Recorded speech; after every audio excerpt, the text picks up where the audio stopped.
Hello, and welcome to the C3 Method podcast with your host, Robert Paletic. Our goal is to educate you on everything health and fitness related with a clear, concise, and customized approach. We want you to know what you need to know and how to apply it in a way that fits you best. Today's podcast number 2294, and the title is Self-Sabotage, the fear of letting others down. One of my clients is getting ready for a big powerlifting competition, and she's not new to it. She has multiple elite totals. She's a complete badass, and she's competed in other sports as well. So she's gotten an IFBB Pro card. She's competed in CrossFit, Olympic lifting, and she's amazing in powerlifting. So she's not new to competition. However, being a type A personality and always wanting to be her best, that brings with it competition anxiety. And this would be the same of anyone trying a goal. You're going to have like goal anxiety, meaning when you want to be successful at something, you're going to have the fear of maybe you won't be. There are many reasons why people can have that fear. One of the reasons is the fear of letting others down, and that's what I want to talk about today in today's podcast. For her specifically, she has a lot of people in her corner who are supporting her both in person and also through social media. She also has her own company, so how she performs, she's going to feel will directly impact the company. If she doesn't perform well, she's going to believe that, everybody's going to leave the company, all of her clients are going to leave her, no one's going to want to train with her. That's the story we tell ourselves in our brain. Whereas if she performs well, that can grow her company, that can grow her client base. So her performance to her is going to have a lot of weight. And that is going to create a lot of anxiety. So we were texting back and forth a little bit the other day. And one of the fears she's struggling with is letting others down. If people come to see her compete and she doesn't compete well, she doesn't perform well, does she disappoint them? And that's a feeling that she doesn't want to have. She doesn't want to make people disappointed. And the reply that I sent is something that I think everyone who struggles with this fear of letting others down can do well to remember. And that is that when people come to support you, whether it's in person or they show up, quote unquote, online, they're there to support you and allow you to feel that you're not alone in your journey and that people will help you if you need. They're going to be there to share your emotions with you. They are not there only if you perform well, and then they're going to run for the hills if you don't perform well. For those who may be like fair weather fans, as we would say in sports, they're not really the ones that you're going to want to put your emotions behind anyhow. So if there are people who, when you perform well, they praise you, when you don't perform well, they talk crap on you or they ignore you, that's not really the people you want to worry about in life anyhow. It's better for us to focus on the people that treat us how we would want to treat them, how we treat others. And whenever we show up for other people, our goal is that they don't feel alone, that they feel supported, that they know someone is there to help if they were to ask for help. We want them to feel supported. If they have a bad day and they're sad, we're going to feel sad with them. If they have a great day and they're super happy, we're going to feel happy with them. We want to share in their experience, share in their journey. That's the feeling that we bring to the people that we love, the people that we support. And it would be good then when we're the competitive athlete or we're the person working for the goal, when we're the one receiving the support, to remember that that's what people are there for. They are there to support you and share the experience with you. They are not there to judge you. They are not there based on your performance, based on the outcome. They simply want you to feel supported. Now, I've felt this in my own competition history. I've competed in powerlifting multiple times, And for me, I was very fortunate that when I was competing, this was mostly before I knew Meredith. So I had my mom and my dad who were awesome, and they would travel with me to the events.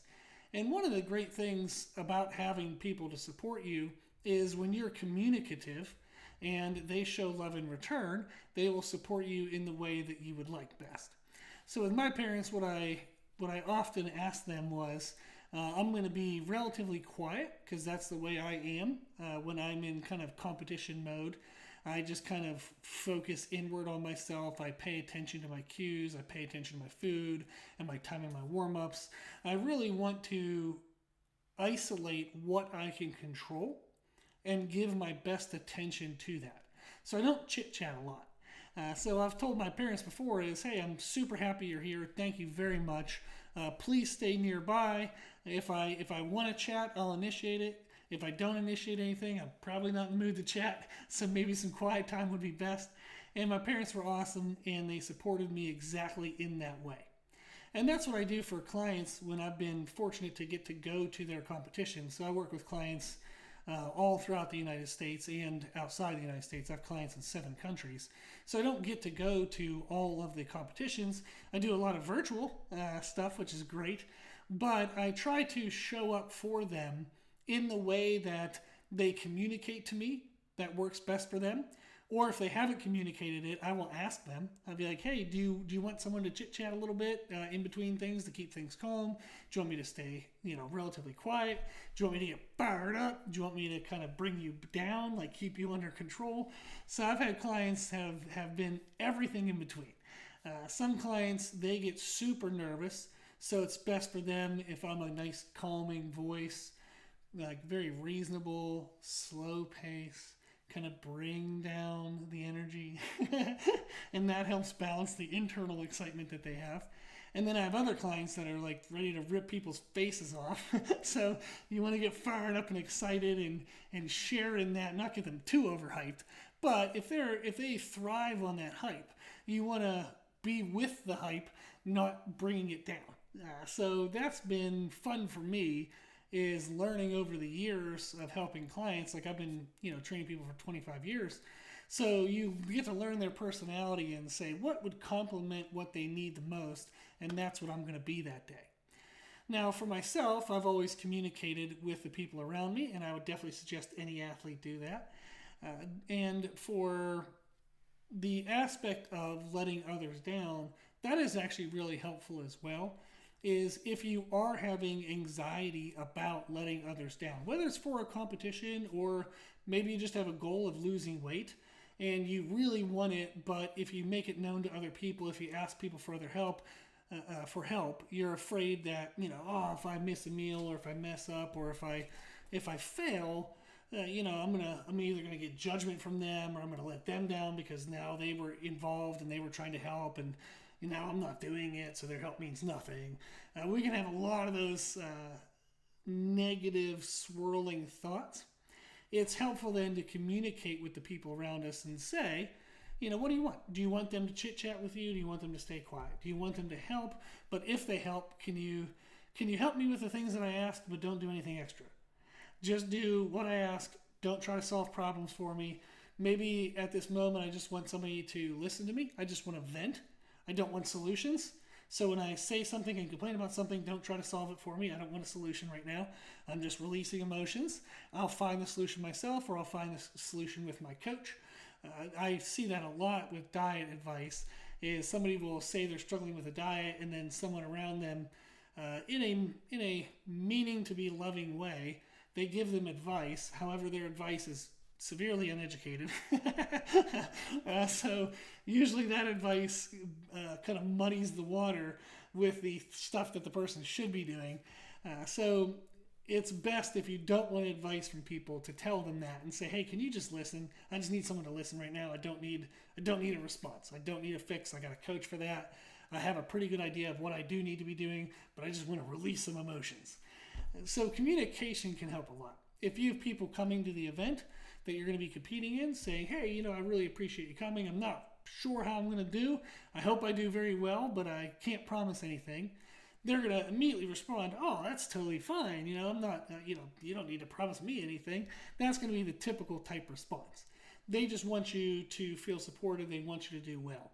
And that's going to be the best thing to remember if you are struggling with anxiety or stress related to letting others down, is they're not up. So you can't let them down because they're not up. They are just with you. Wherever you are is where they are. If you're happy, they're happy for you and with you. If you're sad, they're sad for you and they're sad with you. They're going to be in the journey with you. They're not there to judge you. They're not there to, super hype you up. And then if you don't do well, they feel disappointed. That's not going to be the emotion that they feel. They're going to feel sad for you. That's going to be the emotion that they feel. So that would be the piece of advice that I would share with all the clients that I work with. If you're struggling with the fear or the anxiety of letting others down, is to recognize they're not up. They're just with you. They want you to feel supported. So communicate with them how you would best feel supported by them, and share in the process, share in the journey with them. That's what they want. That'll calm a lot of your fears and anxieties. So hopefully that's good advice. I know it's going to be something you might have to remind yourself of multiple times. That's totally fine. As human beings, our brain always gets the best of us from time to time. So continue to remind yourself that they're there to support you, not expect anything from you. And that'll help a lot. Awesome. Okay. Well, if you want any help with nutrition or training coaching, you can check out our services at our website, which is www.c3method.com. The 3 is spelled out T-H-R-E-E. So it's C-T-H-R-E-E method.com. You can sign up for a consultation. We'll chit-chat with you, learn what your goals are, how we can best help, and discuss what type of service would fit you best. If you like the podcast, please share the podcast. The more people we share it with, the more people we can help. If you like the information we share in the podcast, you can find more from us on our social media channels. You can find us and follow us on Instagram and YouTube under the name C3 Method. As always, I hope this was helpful, and thank you for listening.